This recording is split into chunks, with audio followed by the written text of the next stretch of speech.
The first thing that I would like to tell you is about some of the main features about Canada and what specific studies and rankings and organizations say about Canada. Canada is a country for which there are several indicators that probably you are more familiar some than others. But overall, it's a country that it's regarded as having good academic institutions. So it's regarded as having universities that have a very high reputation worldwide. It's considered to be a country that it's based on multiculturalism, so a country that um, where people from different parts of the world come, and it's known for the peaceful way in which everybody gets along, which is something that you clearly noticed in most of the cities.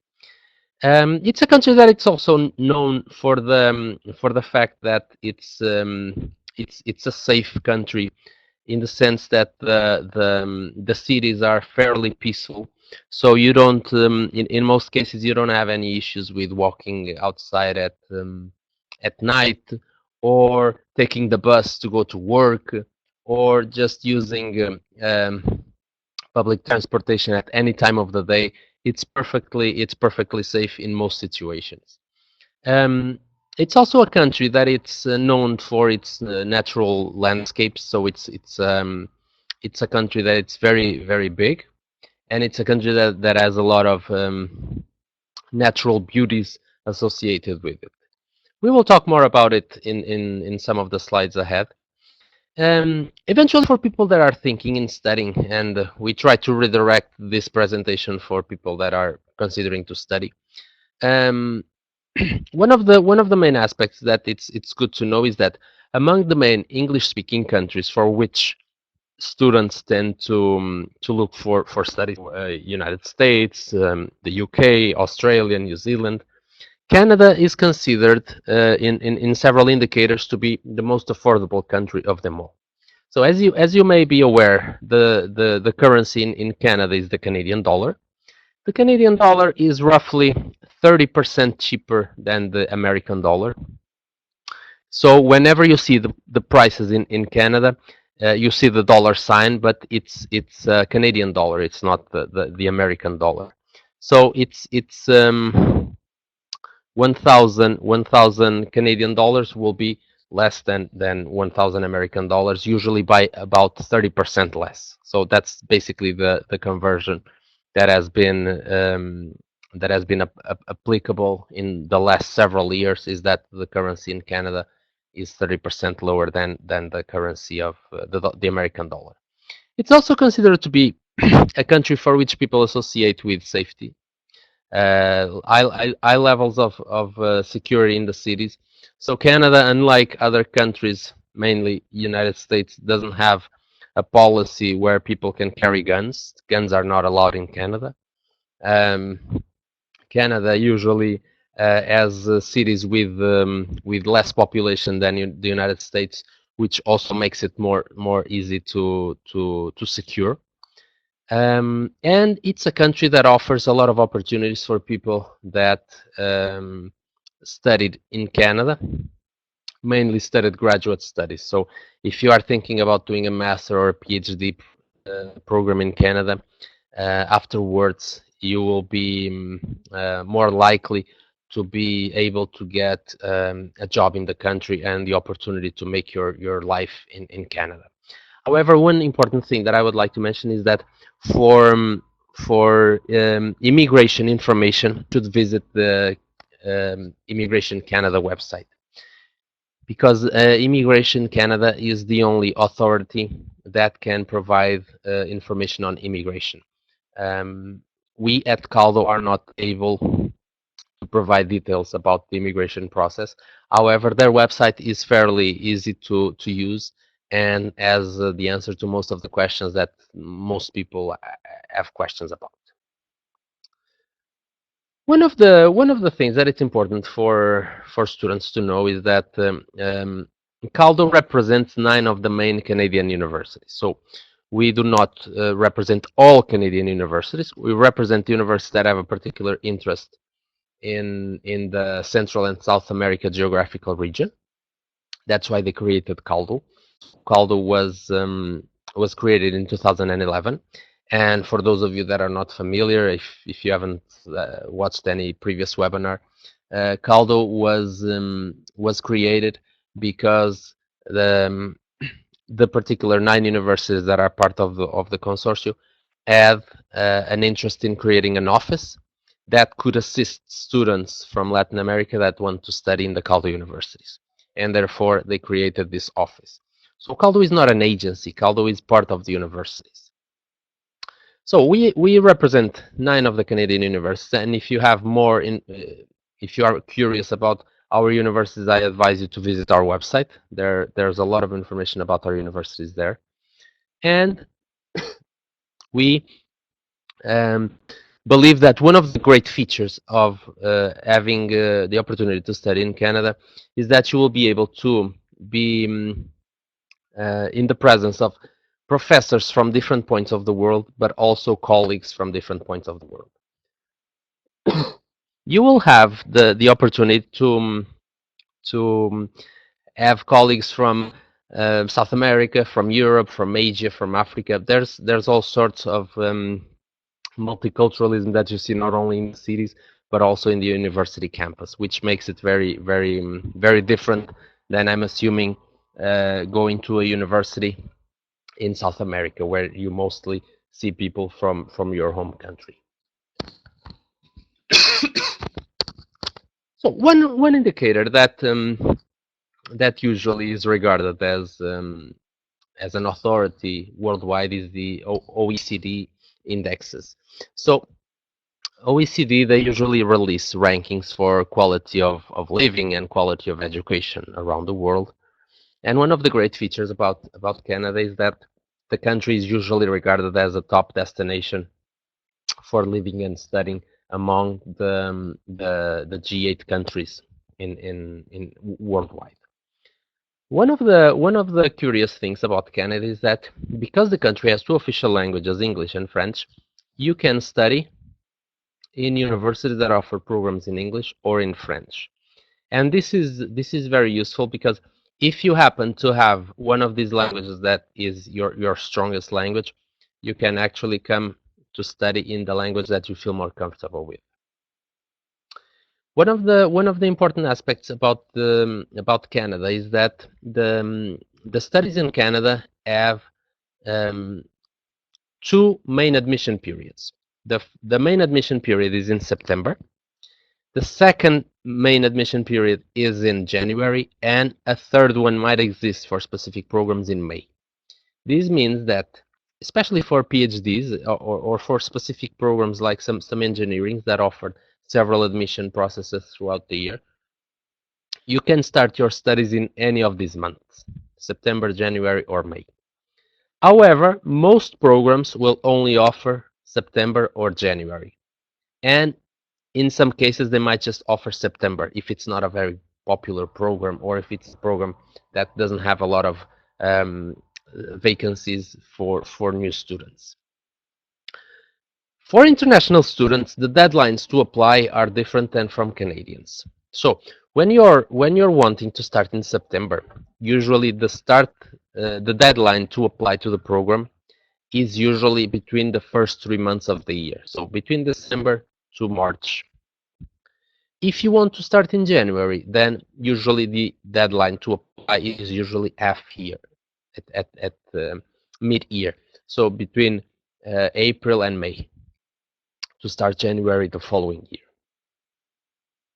If you would like more information about this, you can go to our YouTube channel, where we have a webinar that we did last week about application requirements, and in there we talk a bit more about not only the deadlines but everything that you need to do to apply.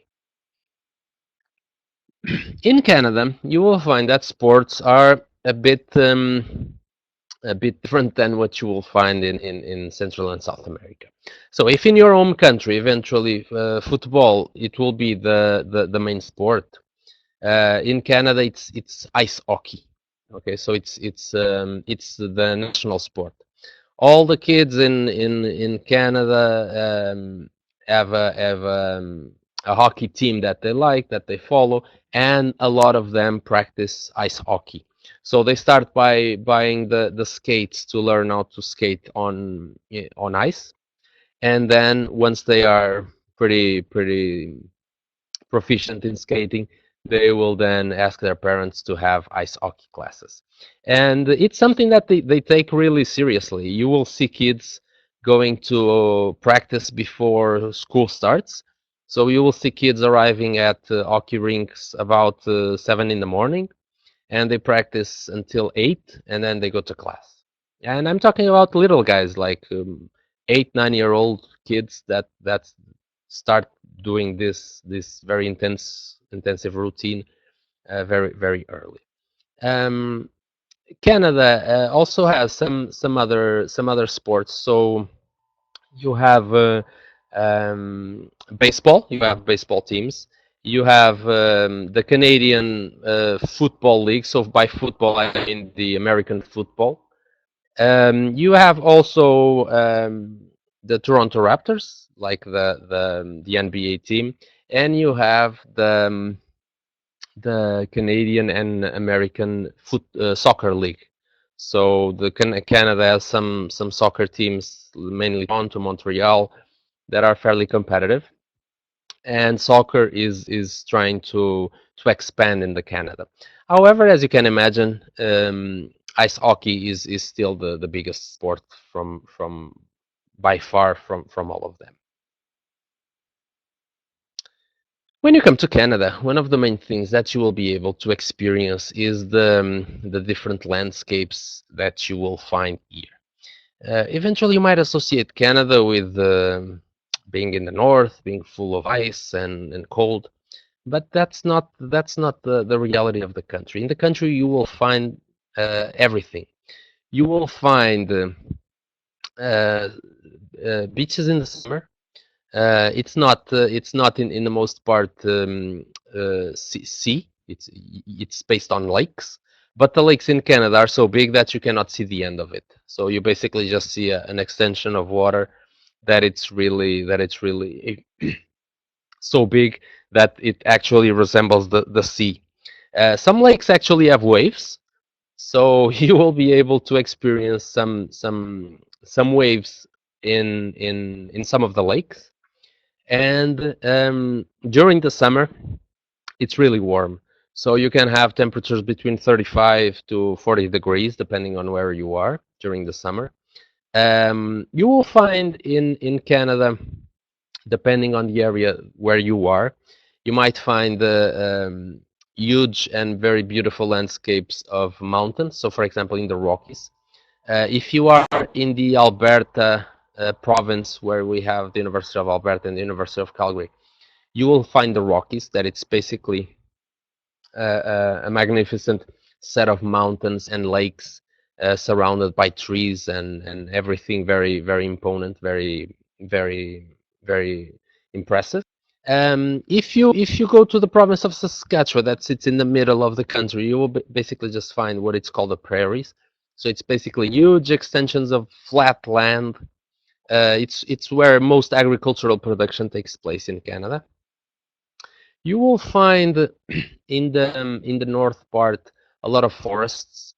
And if you really go north, if you go almost to the North Pole, you are able to experience the Northern Lights. Canada is a country where people mostly live around big cities. And by big cities, we don't mean Sao Paulo or Mexico City by far. A big city in Canada has around 1 million inhabitants. So you will have cities that are considered to be big for the country, but very small when you compare it to the main cities in Latin America. But that's why the cities are safe, and there's a sense of um, a good quality of life, because you don't feel crowded. You don't feel that there's too much people in the same space. There's enough room for everyone. One of the great things about Canada is that if you come to Canada for visit you can drive usually with your driver's license for 3 months.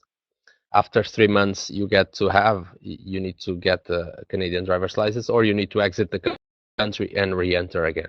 Basically, that's another alternative. But the main idea is that usually people can drive for those 3 months when they visit Canada. Talking about day-to-day things. So Canada has, as you can imagine, um, like every country in the world, has shopping centers, and it has um, basically recreational areas for people just to gather around. The shopping centers in Canada are not necessarily all shopping centers that are closed. So some are out on outside surfaces, which means that you have a series of stores that are very close to each other, but you walk on the street to get from one store to the other. So that's considered a type of shopping mall. So it's where you will find several stores in the same space, but you need to go through the outside to get from one store to the other. You will also find the typical shopping mall. You'll find the shopping mall that it's closed, that have several sta- um, floors, and you go from one floor to the other. Canada has the biggest shopping mall in North America. It's in Edmonton. The picture that you see here of a roller coaster is actually inside the mall. So the mall has a roller coaster, as sort of a pirate ship type of scenario, recreating Pirates of the Caribbean, everything inside the mall. So it's really something a bit different than what you are probably used to. Um, but usually the shopping malls are not very different than what you will find in your home countries. What might be a bit different is the schedules. So usually stores in Canada are open from 9 to 5. Most of the people in the main Canadian cities do their working day from 9 to 5. And after 5 o'clock, in some cities, you might feel that the city has very few people walking around, especially if it's in the winter, because people usually leave the work and they go home. In the summer, it's a bit different. There's more people on the streets. There's more life on the cities up to later hours. However, during the winter months, you will find that after 7 o'clock, there's very few people walking on the streets. Um, the university campus are usually located on the city, like on the city itself. It's not outside the city, so you will always have access to the downtown area of the cities by public transportation. One of the great things about Canada is that you will experience the four seasons. So right now we are in the winter, so there's snow outside. The temperatures are a bit low, so depending on where you are, you might feel -10, 0, or +1 or 2. After the winter, you will have spring, so you will see that everything will start turning green again. There's a lot of green spaces in the most Canadian cities, so you'll find that everything that was hibernating in the winter starts to grow green again. The flowers, the trees. Um, Afterwards, you will have summer where it's really hot. So, like I said, you can have temperatures between 35, 40 degrees depending on the days, and obviously also on the city where you are. And then autumn. Autumn is a really beautiful season because you will see most of the trees will turn orange. The leaves will start falling, so there's a lot of nice colors in the cities due to the change in the nature that occurs during the fall. For those of you that are not familiar with country dimensions, Canada, after Russia, is the second biggest country in the world. But unlike Russia, has a lot less population. So Canada has around 35 million people, which for a country this size, it's nothing. That's why I was saying that most people live in the cities, and that's where most concentration of population takes place. However, there are certain areas of Canada where it's mostly just nature. Canada has the longest freshwater beach in the world. It's called Wasaga Beach, and has been considered to be one of the most livable countries in the world.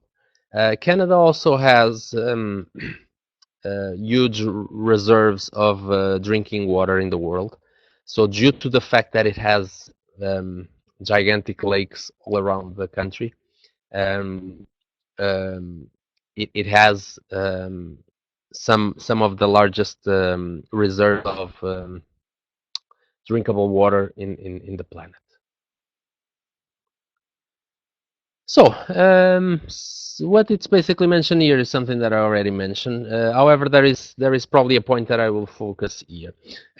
Canada, unlike the United States, has a public health system, which means that if you live in Canada and you are considered a permanent resident or a citizen, you don't need to pay to have access to health care. So there's no need to have health insurances like you need to have in the United States to have access to health. However, as international students, you are automatically required to have an insurance for health. So please note that although the healthcare system here is public, international students will be required to have an health insurance. The health insurance is not very expensive. Um, I would say that eventually it costs you around $700 a year, which is not too much, taking into account that you can have an accident and go to the hospital or have some sort of emergency, and you won't pay anything at the end. Some curiosities about Canada. Some things that people use in day-to-day life, or that got used to watching in different parts of the world, were created in Canada. So, for example, basketball was invented by a Canadian. Um, Insulin was discovered by a Canadian, by a professor in the University of Toronto in 1921. Um, I don't know if it's very popular. Probably not the most popular brand, but there was a brand of cell phones that was more popular, like 10 years ago, called BlackBerry, that was created in Canada, and it's associated with one of the CALDO universities, the University of Waterloo. Flat screen technology, smart boards, IMAX movies. So all of those things are considered to be Canadian inventions. Um, Most recently, also the discussion about stem cells and stem cell production. The origins of the stem cells can also be linked back to Canadian researchers that started doing research in with this type of cells. Talking about the dimension of the country, some of the natural parks of Canada. So Canada, because it has so many huge spaces, some of those spaces are considered to be natural parks. So they are administered by the by the government, and they are kept basically intact so that people can just visit and go camping and enjoy nature. So in some of those countries, some of those parks are actually bigger than some countries, and some countries put together. So for example, the Nayani National Park is bigger than Albania and Israel put together. The Wood Buffalo National Park in Alberta and the Northwest Territories is bigger than Denmark and Switzerland put together. So this is just curious because you can see the huge extension of the country just by these comparisons.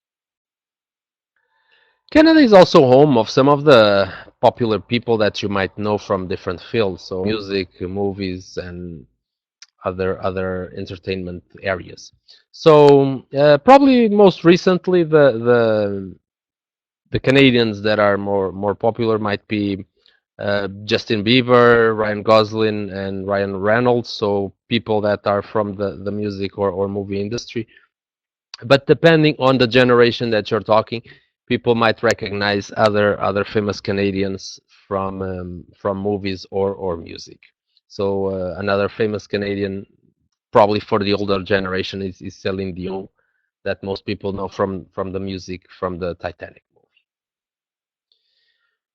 One Canadian creation is the ice wine. The ice wine is a wine that it's made from grapes that are frozen. This is this is used as a liquor, so like a dessert wine, and it's something that it's characteristic of Canada, obviously because of the fact that the grapes are frozen during the winter, and therefore you don't have a lot of places where you might have grapes and ice at the same time. One very useful tool for information about studying in Canada is our website. So the CALDO website was totally renovated in March this year, and we created a section just for aspects about studying in Canada. So most people might be interested in getting an idea of how much money they need to come to Canada to live in Canada, and all of those things are available in our website under the tab Studying in Canada. So this one that you see here is where you will find most of the information about living and studying in Canada and the costs.